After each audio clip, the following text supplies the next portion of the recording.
Hey friends, welcome back to the channel. In this video, we're going to talk about 12 purchases under $20 that have actually boosted my own productivity. Oh, and thank you to Shopify for sponsoring this video, but more on them a little bit later on. And we're going to start off with the trusty bullet journal. Now, bullet journal is not a particularly fancy thing. You can get any random ass journal for under $20 and you can convert it into a bullet journal by just following the bullet journal method. You can read Ryder Carroll's book about this, the bullet journal method, which is very good, or you can watch one of the 5 million videos there are on YouTube where people are teaching you actually how to do a bullet journal setup. I've been doing the bullet journal thing for the last 3 or 4 months and it's sick and I love it, and I'm going to be continuing doing it for basically as long as it makes sense for me. And actually it's great because bullet journaling is more like a mindfulness system that's disguised as a productivity system. And I've found that it's really helped me be more intentional with the way I spend my time.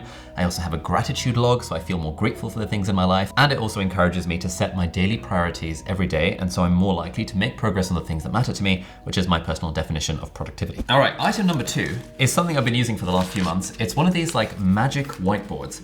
These are absolutely freaking incredible. It's basically like a long sheet of like cling film-like material. And what you do is that you can just rip it off. You can get up and you can take this and you can literally just stick it on the wall. And just completely magically with static electricity, this sticks on. And now this is a whiteboard. You can kind of write whatever you want on it. And this is particularly good because for us, we are using this for kind of keeping track of various things. And it's like YouTube shorts that we're making and videos we're filming on the channel. And it's so nice having the whiteboard here because there's something like so nice about like kind of crossing through things and kind of brainstorming. And I've been also using it for ideas for my book. So in all ways, this is a very cheap product that's actually maybe more productive. Alright, next up, we have another physical product, and that is in fact an A3 writing pad.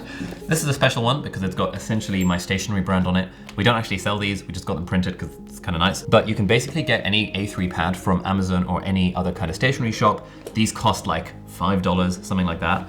And there's something so nice about having like a pad in front of me that I can actually write on. And I use these sorts of pads so much for brainstorming videos and for doing ideas for my book. And item number 4 that makes writing on the pad a lot easier is in fact Sharpies. So again, these are super cheap.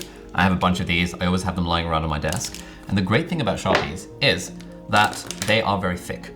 Now, the problem with, if you're writing with a very thin pen and you're trying to write in a thing like this, it's like, let's say I'm planning a video. Like, this is a really thin pen. And like, the fact that it's so thin encourages me to sort of be very kind of granular in my thinking.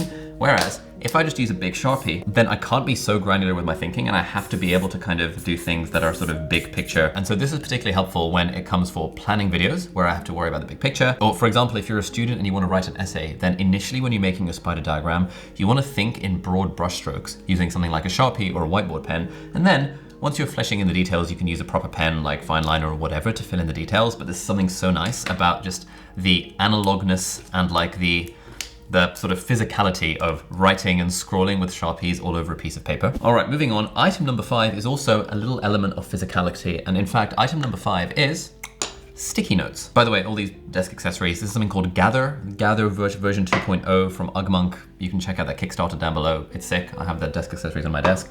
This is not cheap. I'm talking about the cheap stuff in this video, the stuff that's under $20. The Gather stuff is like super expensive. Anyway, sticky notes are amazing as well. Sticky notes are also super cheap. And the great thing about sticky notes is that you can just write stuff to remind yourself of the things. By the way, did you know, this is not the right way to take off a sticky note? Because what happens, you stick it down and then it sort of just kind of like, it wants to leave the page or leave the place where you stick it. Whereas if you stick it sideways and then you stick it down, now it's way more likely to stick and then not be annoying. So I personally use sticky notes for 2 things. Number 1, I use it to remind me of things that I have to do. So I use it as a sort of to-do list. And then for example, what I would do is I would take the sticky note and just stick it on my monitor. Like the monitor is like a good place to put stuff. I often have a bunch of sticky notes just sort of hanging out there on the monitor. And the other thing I use sticky notes for is to kind of remind myself of my own productivity mantras and quotes and things that really kind of resonate with me. The one I've been using most often and have stuck to my monitor is, this is going to be fun. This one's a fresh one because it kind of ran out of stickiness and so I had to chuck one earlier. But I basically stick that on my monitor. And that means that as I'm working, especially as I'm working on like book stuff or other kind of long-term projects, then it just sort of reminds me that this is going to be fun, this is supposed to be fun. And whenever I see that, it really does encourage me to just take a step back, relax a little bit, take a deep breath and be like, you know what, this is actually really fun. And it's very easy for us to think too seriously about the work that we're doing, and forget to remind ourselves that like the whole point of doing work is to, so that we can kind of make ourselves happier and lead a more fulfilling life. And so if we can enjoy the journey of doing that, then everything is just great all around. Anyway, sticky notes, great way to post little reminders to yourself, and you can stick them on your laptop or on your computer screen. Next on the list, we have the trusty fake plant. I've had one of these on my desk since like 2014 or something absurd. This is like $7 from IKEA. It's the Fejka potted plant. Loads of tech YouTubers have this on their desks. But the great thing about a fake plant is A, it's nice and it adds like greenery and good vibes to a desk. B, you don't need to take care of it because obviously it's a fake plant and therefore it doesn't need any watering. And there is actually some reasonable evidence that having greenery around you boosts your creativity and makes you feel good. It this part of our brains, evolutionary part of our brains that really vibes with nature. And in the absence of being surrounded by a jungle, like I was in Bali the other day when I was doing some work, in the absence of being in the middle of a jungle, like you can just use a fake plant and it's just nice. You can have it on your desk, have it in different places, and it just sparks joy in a nice way. It doesn't directly improve my productivity, but I generally find that if I can tweak my workspace to be just a little bit nicer, a little bit more pleasant, that actually does have knock-on effects on the work that I can do and on my creativity and on my productivity. All right, next on the list, we have a water bottle. This is like a $10 water bottle from Amazon. These are great. I would recommend the transparent ones because then the transparent ones make you realize when you have finished drinking your water, and then seeing it over there is a reminder that, oh, I should probably drink some water. I've been doing a bunch of research around like hydration and stuff. Apparently, if you look at the color of your wee-wee, it's supposed to be basically colorless, just like a little hint of color in it. Whereas definitely for me, most of the time when I look at my wee, it's like a lot darker than it probably should be. And there's a bunch of evidence that shows that even when you're a little bit dehydrated, i.e. your wee is somewhat concentrated, you probably won't realize it because it doesn't have any kind of really obvious consequences. But when they've tested people in like various like mental tests and that kind of stuff, they found a dip in performance for people who were even a little bit dehydrated. And so having the bottle on my desk just encourages me to take breaks, to fill up the water bottle a little bit more regularly, and to sip on water while I'm doing stuff. All right, next on the list, we have a foam roller and foam roller ball. These ones are Lululemon, so these are quite expensive, but you can get way cheaper versions of these. I don't know why I got these. I was just feeling a bit fancy, but this is great. Like having a foam roller and a foam roller ball on my desk next to me, A, encourages me to take a break from work because, sitting is an epidemic these days, pandemic lol. I always get pain in the hip flexors, always get a bit of lower back pain from just sitting at the desk at all times. Basically, everyone has this if you spend large amounts of time at a desk, especially if you're working on a laptop and you're kind of hunched over like this. Having a foam roller around just makes it like, it's a good incentive for me to get up off my desk and to grab one of these things, and just sort of sit on the floor and do a little bit of foam rolling. Ooh. Yeah, that's good. That's good. I also really like my favorite one is in fact one of these little balls. These are so good. It's like I always have hip pain in my hip flexors from just sitting too much, and I can just jam this. Oh, there we go. I can just jam it in. That feels so great. And these are so cheap. These are like, I don't know, $5 or something, but it's just like a really hard like ball. It sounds kind of weird, and it's just great. Like I use the Pomodoro technique, so 25 minutes of work and 5 minutes of break, and often in my breaks I will just like lie on the floor and do a bit of foam rolling, and this just massively boosts my productivity because then I feel better, and it also encourages me to take a break. And there's all this evidence that shows that taking a break from your work is like, again, a really good thing for conserving energy and for productivity and all of that fun stuff. So honestly, if you haven't got one of these, 100% would recommend it. This is freaking life-changing. It's so good. All right, next on the list of purchases under $20 that have boosted my productivity is, in fact, this book. It's called Make Time. It's by Jake Knapp and John Zeratsky. John Zeratsky is actually an internet friend of mine now. Had him on my podcast. It's good vibes. This is a good book. The reason this is particularly good is because it's very non-opinionated in the productivity advice that it gives. And in this book, there's basically like 100 different strategies. And it's like really nicely illustrated and stuff as well. And of these 100 strategies, I use about like 5 or 6 of them. But the idea is that you go through the book and you just figure out like, what are the strategies that work for you? And so the daily highlight, for example, is one of the strategies that I really took away from this, which is basically where every day you just ask yourself, what is the most important thing I need to get done today? Then you just do the thing. It sounds really simple, but that is probably the single biggest productivity tip I've ever gotten in my life. And I got it from this particular book. So this is usually the book I recommend, and people are like, how do I be more productive? I was like, look, just read Make Time and pick a few things in there and it will probably boost your productivity, and it's a very cheap and effective book as well. All right, next on the list we have something that's a bit more rogue, and this is a candle. Now, Candles are nice for two reasons. Firstly, there is some amount of evidence that having a vanilla essence in particular, there was a study they did, I think it was like having vanilla scent in your work environment makes you more creative and more productive and less stressed. So there's something nice about that.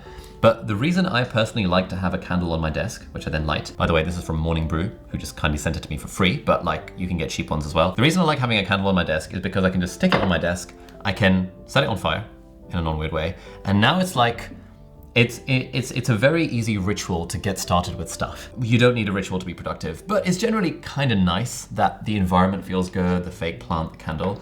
And when I turn the candle on and I put my headphones in and I put my kind of study with me playlist with Lord of the Rings and Pirates of the Caribbean and Harry Potter music in the background, the fact that the candle is going, it's all just part of the work ritual. Grab the coffee and it helps me get into the swing of work. And it's also a very nice way to procrastinate where it's like, oh, where did the lighter go? Let me find the lighter, let me light the candle. It's just super nice.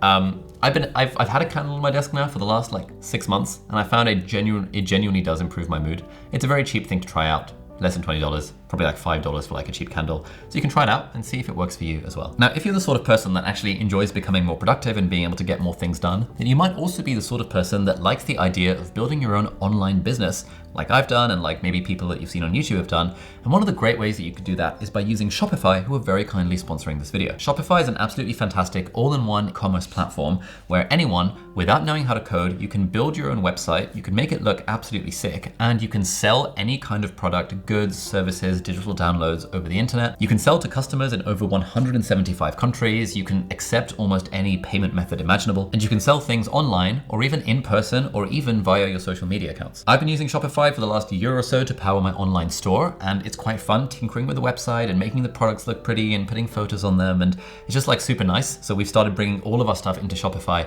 our physical goods, the essentially product planners, and also like my online courses. All of that is via Shopify. So if you like the idea of potentially starting your own business someday, you might like to check out a free trial of Shopify by heading over to shopify.com/AliAbdaal, and you can check it out, you can see what it's like, and you can see how easy it is to start your own business or your own side hustle by using Shopify. So thank you so much, Shopify, for sponsoring this video. All right, 2 more things to go. The first one is an in tray. This is a little bit intense. This was like, I don't know, $4 from IKEA. And I just have this on the chest of drawers that's just next to my desk. This is great. So in David Allen's book, Getting Things Done, he basically it's a very old school productivity book, but he basically talks about the importance of having an in tray, basically a place where you stick physical papers that you need to action in some kind of way. So for example, I've got these 2 pieces of paper here, which are currently in the in tray. One of them is a letter about my driving license. The other one is an electricity bill. And both of these are things I need to action at some point. And before I had one of these, I've had these for the last couple of weeks now. Before I had one of these bits of paper would just be randomly lying on my desk, and they would make the desk a real eyesore, and then the desk is cluttered with all this random crap on it. But now that I have an in tray, I've finally taken David Allen's advice, having read this book like 10 years ago. Now, anytime physical mail comes in that I need to deal with, like for example, I've got this card, I need to cancel my membership for City Sport, I just put this in the in tray. And then I just know that, okay, cool, I will get to this at some point, and it's like a nice little place for this random crap to go so that it doesn't clog up the desk. So if you get any kind of physical mail, would 100% recommend some kind of tray that you can just put it in to make your life just feel more pleasant and more productive. And then the final thing, the final cheap purchase is in fact a waste paper basket / mini recycling bin, which is very much worth having on your desk. I've always had a little bin by my desk because I always get random crap like letters and stuff and envelopes and things, and then I want to get rid of them and then I put them in the bin. But actually, since moving into this new flat about 2 months ago, I haven't had a bin. I only bought this a few days ago, and I realized what I was missing. I was like, oh my God, it's just so nice having a bin just sitting right next to you, because when I do my kind of A3 pads, whenever I get any physical mail, whenever I write post-it notes, and then the thing becomes not relevant anymore and I want to get rid of the piece of paper, without having a bin just like within arm's length, again, the stuff just piles up on my desk, and then my desk becomes a nightmare to work in, and it's just so much nicer working in a clean environment. And it's amazing how much of a difference just a simple thing makes, just having a bin by your desk. If you don't currently have a bin by your desk, and you suffer too, like I do, with clutter and papers and random shit being everywhere on your desk, then this is like a $5 thing you can get from IKEA or from Amazon or from any kind of supermarket. Even just a little plastic bag you can use. You don't need to spend any money on it, but it's a freaking game-changing innovation. So those were 12 relatively affordable, like under $20 purchases that have genuinely improved my own productivity. If you enjoyed this video, you might like to check out this video over here, which is also a listicle of time management tips. Some of them are from this book, Make Time, which you can check out if you like, but others are are just sort of techniques and tricks and strategies and principles that I've come up with over the last 5 years of doing this YouTube channel while doing lots of stuff on the side that help me manage my own time. So you can check out that video over there. Thank you so much for watching, and I'll see you hopefully in the next video. Bye-bye.